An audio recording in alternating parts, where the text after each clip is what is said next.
సొరకాయ పెరుగు వేసి కర్రీ చేస్తున్నాము. సొరకాయని పైన తోలు తీసేసి రాళ్ళలాగా కట్ చేసాము. అన్ని ముక్కలు చేసుకున్నాము. దానికి 1 గ్లాస్ నీళ్ళు వేసుకొని 2-3 విజిల్స్ వచ్చేలా ఉడికించుకున్నాము.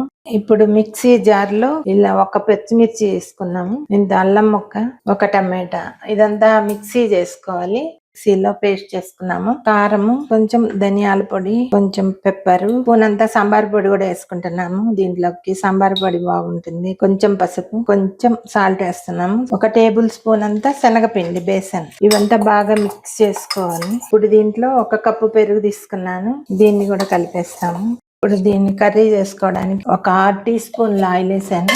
1 ఎండుమిర్చి, కొంచెం పచ్చెనపప్పు, కొంచెం మినపప్పు, కొంచెం జీలకర్ర, కొంచెం ఆవాలు, పప్పులు ఇప్పుడు 1 ఆనియన్ ఇలా సన్న ముక్కలు, కరివేపాకు కట్ చేసి చేస్తున్నాం. ఇవి త్వరగా వేగడానికి కొంచెం సాల్ట్.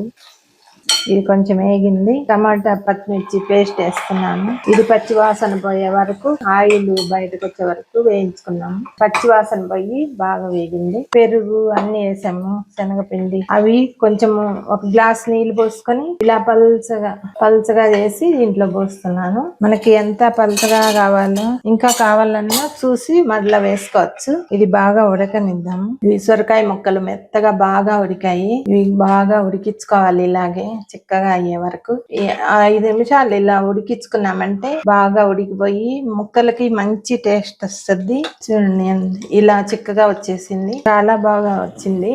ఇంకా కొంచెం కొత్తిమీర వేసుకున్నాము. ఇంకా స్టవ్ ఆఫ్ చేసుకోవచ్చు. ఇలా వస్తే చాలా రుచిగా ఉంటుంది. ట్రై చేసి చూడండి. స్టవ్ ఆపేసి చూడండి ఎంత బాగా వచ్చిందో. చూడడానికి బాగుంది. తిక్కుగా ఉప్పు, కారము మనము మసాలా కరెక్ట్ గా వేసుకుంటే, నేను వేసినవన్నీ సరిపోయాయి. చాలా టేస్ట్ గా ఉంది. చేసి చూసి ఒకసారి చెప్పండి ఎలా ఉందో.